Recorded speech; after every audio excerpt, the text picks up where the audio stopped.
single dad carried the drunk CEO home. She woke up, wearing his daughter's bracelet. They laughed when Preston Hale knocked the coffee cup off the security desk on purpose. It hit the marble and burst, a brown stain spreading across the lobby of Voss Tower like something spilled to make a point. Preston didn't look down. He looked at the man in the gray uniform pushing a mop near the elevators, and he smiled. "Looks like your big moment, champ," he said, loud enough for the whole lobby to hear. "Try not to miss a spot." Marcus Bell was 36 years old, and he had learned long ago that the cheapest thing a powerful man can buy is someone smaller to laugh at. He set down his mop. He walked over. He knelt and began gathering the broken pieces with his bare hands, while Preston watched, hands in the pockets of a suit that cost more than Marcus earned in 2 months. Camille Drake, the company's head of communications, stood beside Preston in heels that clicked like applause. "Careful," she said, smiling. "He might unionize." A few junior associates by the elevators laughed because they thought they were supposed to. Nobody helped. Nobody ever did. Marcus said nothing.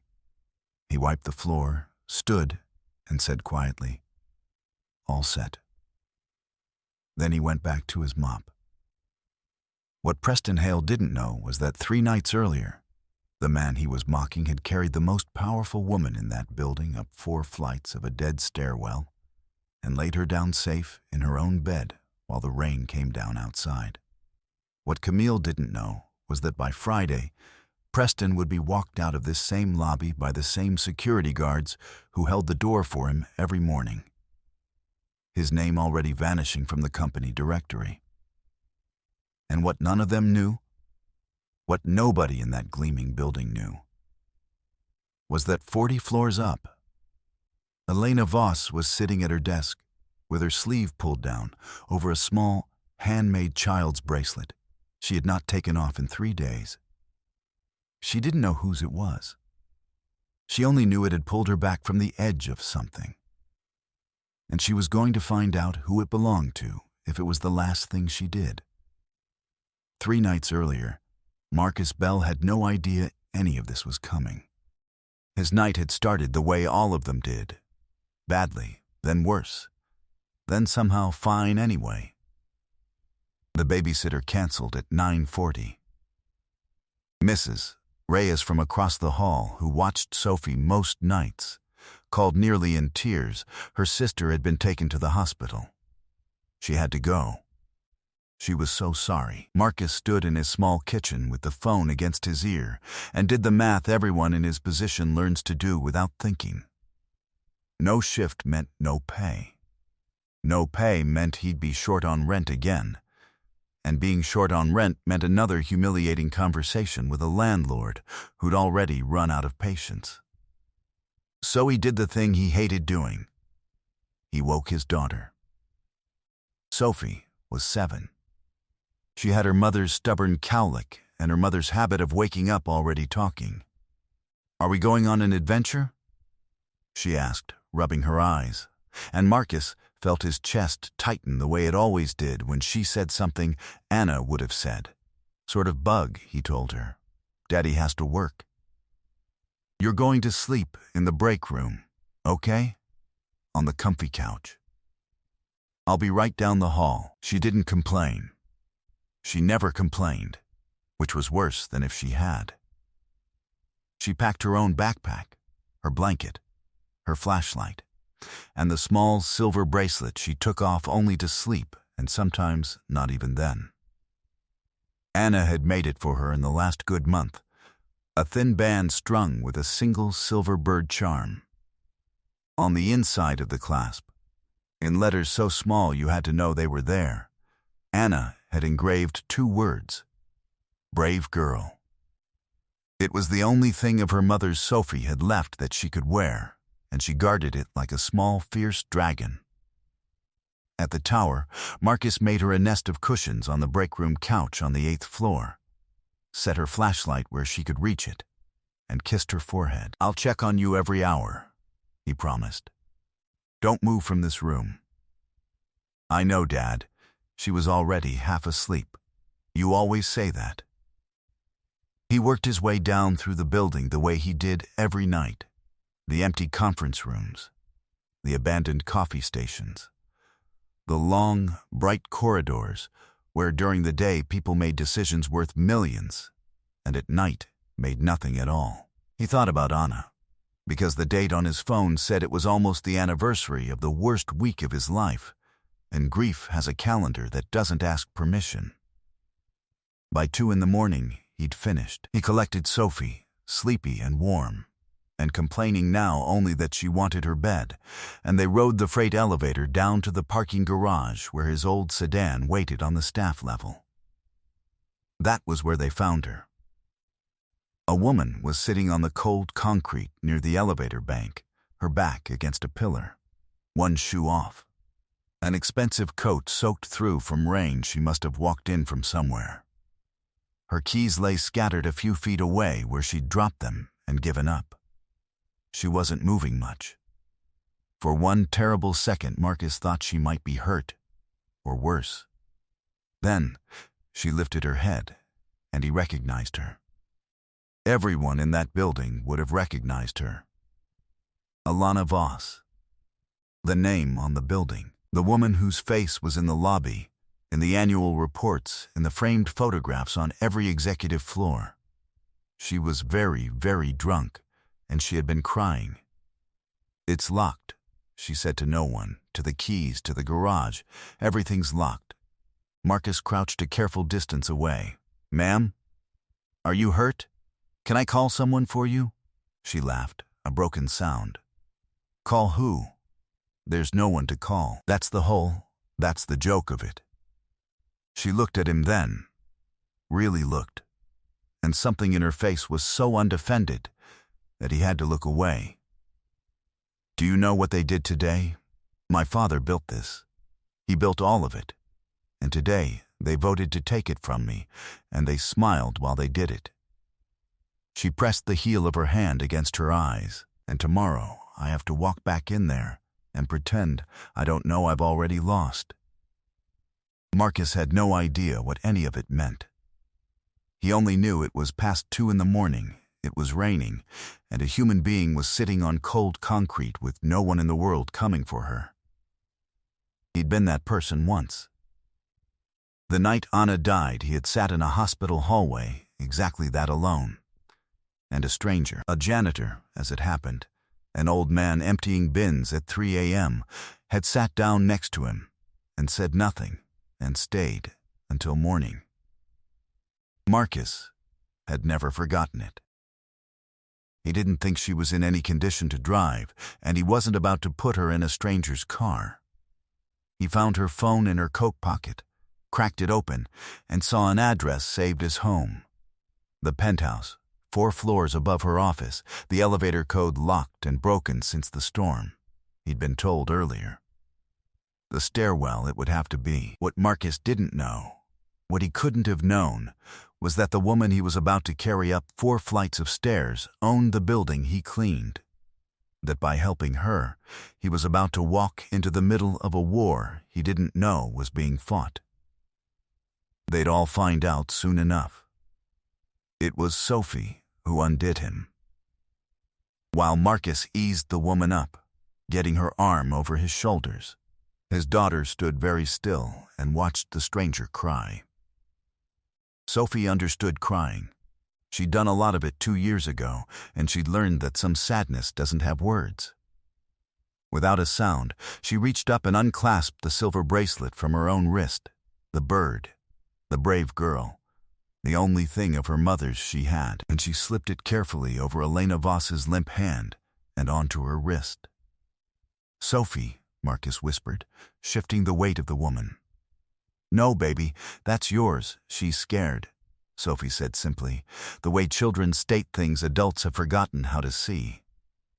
"Mommy made it for when you're scared. She can borrow it." She patted the woman's hand. "You can borrow it. Just till you're brave again." Elena Voss, barely conscious, looked down at the small thing on her wrist and at the small girl who'd put it there, and whatever was holding her together finally gave. She didn't speak. She just cried harder and let herself be lifted, and Marcus carried her. God, she was lighter than she looked. All that power, and she weighed almost nothing. Up 4 dark flights of a stairwell while his 7-year-old went ahead holding the flashlight so they could see the steps. He got her inside. Laid her on the bed in a penthouse bigger than his entire apartment building. Took off her wet coat and her one remaining shoe. Set a glass of water and 2 aspirin on the nightstand where she'd see them. He did not look around. He did not touch anything that wasn't necessary. He left a note on hotel stationery from the desk. "You're safe. Drink the water."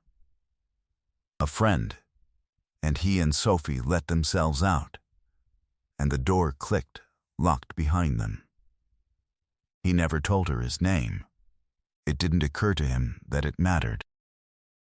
Alina Voss woke at 11 the next morning with a headache like a closing door and almost no memory of how she'd gotten home. She remembered the boardroom. Preston's voice, smooth as oil, a motion of no confidence, in light of recent concerns about leadership stability. She remembered the faces of board members her father had hired, men who'd eaten dinner at her childhood table, looking at their hands instead of at her. She remembered drinking alone in her office afterward, and the rain and the parking garage, and then nothing, a blur. A pair of steady arms, a child's voice, and then she saw it, on her wrist. A thin silver bracelet, a tiny bird, clearly handmade, clearly a child's. She turned the clasp over with shaking fingers and read the 2 small words. "Brave girl." She sat very still for a long time. She didn't tell her assistant. She didn't tell anyone. A woman in her position who'd been voted against on Monday could not be seen, on Tuesday, asking who had carried her drunk and weeping out of a parking garage. Preston would use it like a knife. But she had to know. So she did the one thing she could do quietly. She called building security and asked, casually, to review the garage footage from the night before. "A routine check," she said. Nothing important. She watched it alone in her office, with the blinds drawn. She watched a man in a gray janitor's uniform crouch beside her. She watched him check whether she was hurt before anything else. She watched a small girl take something off her own wrist and give it away. She watched the man lift her like she was worth lifting and carry her toward the stairs, and she watched his daughter run ahead with a flashlight to light the way. Alina Voss had spent 20 years in rooms full of people who wanted things from her. She had forgotten, somewhere along the way, that there were people in the world who would help you for no reason at all and then disappear so you wouldn't have to feel you owed them. She froze the footage on the man's face, pulled up the staff directory, cross-referenced the time card. Marcus Bell, night custodial. Employed 14 months, single father, 1 dependent. Flagged twice by management for bringing an unauthorized minor onto the premises. Flagged by management. She knew exactly which manager. The same one who'd be smiling at her in the hallway in an hour, pretending he hadn't tried to take her company on Monday. Whatever was coming, Alina thought, looking at the still image of a stranger who'd asked for nothing. The night was far from over. For 3 days she said nothing, and for 3 days Preston Hale tightened his grip. He had the votes, or thought he did.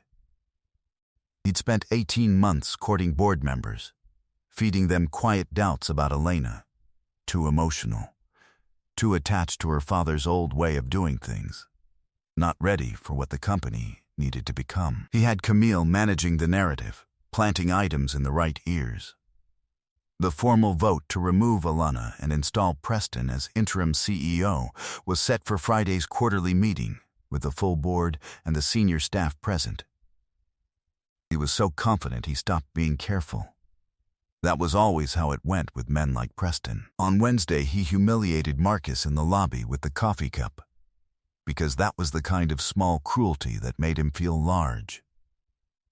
On Thursday, passing Marcus in a corridor, he stopped, looked the janitor up and down, and said, "You know they're going to clean house around here soon. New management. People who don't pull their weight, people who bring their kids to work like this as a daycare, they tend not to last." He smiled. "I'd start looking, if I were you. People like you always land somewhere. People like you." Marcus had heard it his whole life. He didn't answer. He'd learned that the only thing men like Preston wanted more than your job was your reaction, and he refused to give him either. But that night, alone in the break room while Sophie slept down the hall, Marcus sat on the worn couch and felt something he rarely let himself feel. Tired. Not body tired. The other kind. He thought about Anna, who'd believed he was capable of more than a mop and a key ring. He thought about Sophie, growing up watching her father be made small by men who'd never carried anything heavier than a briefcase. He looked at his phone. A reminder blinked. "Sophie. Bracelet?" asked the lady. She'd written it herself, in her careful 7-year-old letters, and made him save it. She wanted her bracelet back. She'd been brave about it, but she missed it, and Marcus had no idea how to walk up to Elena Voss and explain that his daughter had given the CEO her dead mother's bracelet in a parking garage. He didn't know that 2 floors up, at that exact moment, Elena Voss was sitting in a darkened office, making a phone call of her own. "Daniel," she said to her attorney, "I need everything. Every wire, every Shell account, every transfer Preston Hale has touched in 3 years. I know it's there." He got sloppy when he thought he'd already won. A pause. By Friday morning. Yes, before the meeting. She turned the silver bracelet on her wrist, around and around, the way you hold on to a railing. "And Daniel, find me the name behind one employee file. Marcus Bell. I want to know everything about him. The good kind of everything." She hung up. Outside, the rain had started again. By Friday, 2 reputations in that building were going to be destroyed, and 1 was going to be rebuilt, and not a single person walking through the lobby that week could have guessed which would be which. Friday's meeting was held in the grand boardroom on the 40th floor, the one with the wall of glass and the long table her father had commissioned. 200 people filled the adjoining hall for the quarterly address. Board members, senior staff, investors, the whole apparatus of a company about to change hands. Preston Hale arrived early in his best suit. Camille had prepared his remarks. He'd even rehearsed the gracious face he'd make when the vote came down. The reluctant statesman, stepping up only because the company needed him. He nodded at the board members he'd bought. He did not notice that several of them would not meet his eyes. Elena Voss walked to the front of the room at exactly 9 o'clock. She wore a dark suit, and on her right wrist, in plain view now, was a thin silver bracelet with a single bird charm that did not match anything else about her. A few people glanced at it. No one understood it. "Before we begin today's business," she said, her voice steady, "I'm told there's a motion on the floor regarding my leadership. I'd like to address it directly." Preston leaned back, satisfied. This was the part where she'd plead her case and lose. "For 18 months, Alana went on. Certain members of this board have been told a story about me. That I'm unstable. Emotional, unfit. The story was constructed carefully, and it was told by a man who needed me gone so that no one would look too closely at what he'd been doing with this company's money." The room went very still. She nodded to the back, and the great screen behind her lit up. Not with a Forbes profile, with bank records, wire transfers. 3 years of them routed through 3 shell companies, each one tracing back, line by highlighted line, to a single name. Preston Hale has embezzled just over $9 million from this company, Alana said. It's documented. It's been turned over to the board's counsel and to federal investigators, who are, as of this morning, very interested in him. Camille's tablet slipped from her hands and clattered on the floor. Preston had gone the color of the marble in the lobby downstairs. He half rose. These are fabricated. This is a desperate woman trying to. Sit down, Preston, said the board chair quietly. A man who'd known Elena's father for 40 years. And Preston sat because some part of him already understood it was over. 2 security guards appeared in the doorway, the same ones who held the door for him every morning. But Elena wasn't finished. And what she did next, no one in the room expected. There's one more thing, she said.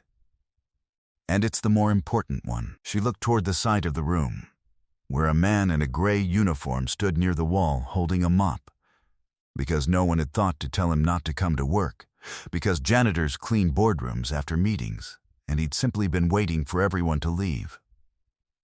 Marcus, Alana said. Would you come up here, please? 200 faces turned to look at the man with the mop. Marcus did not move.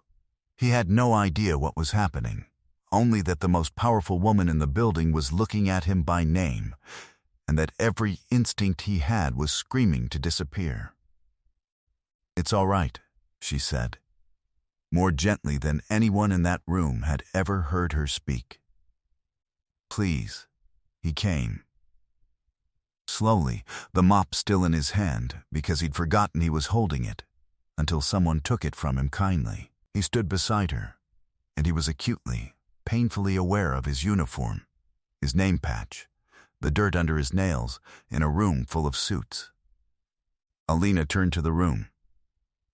3 nights ago, she said, I had the worst day of my professional life, and I made some bad decisions, and I ended up sitting on the floor of our own parking garage at 2 a.m.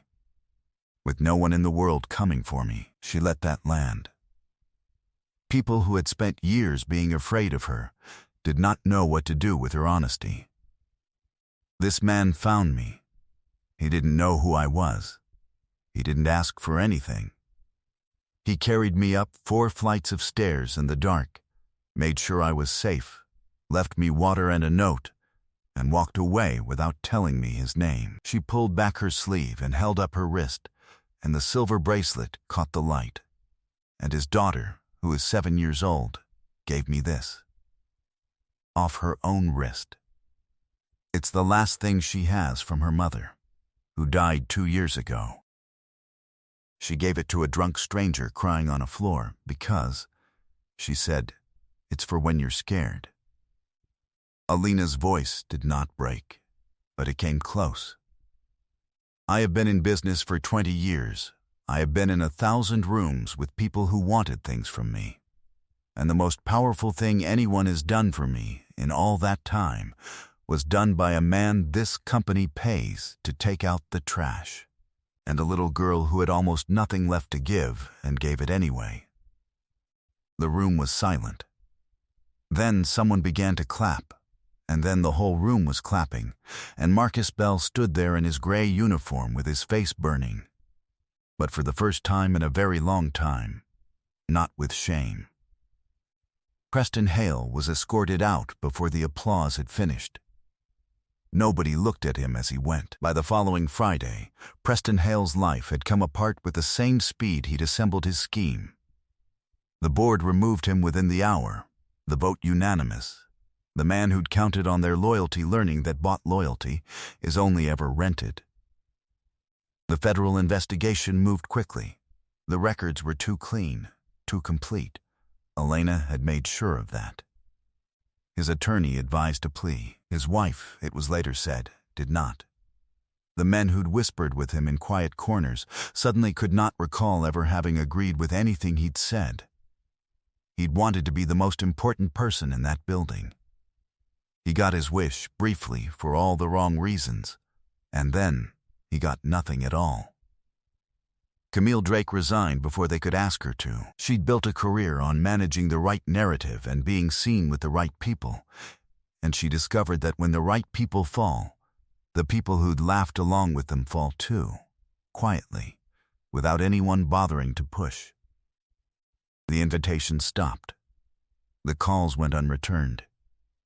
She'd spent years deciding who belonged in the room, and learned, alone, that cruelty makes a very cold kind of company. When someone told Alana that Preston was likely facing prison, she didn't smile. She nodded once, slowly, and said only, "I wish it had never come to this." She felt no triumph. She'd watched her father run that company on the belief that how you treat people is the whole of who you are, and she took no pleasure in watching a man finally meet what he'd built. She just turned the bracelet on her wrist, once, and went back to work. 3 months later, Marcus Bell still worked at Voss Tower, though not with a mop. Elena had offered him a role overseeing the building's operations.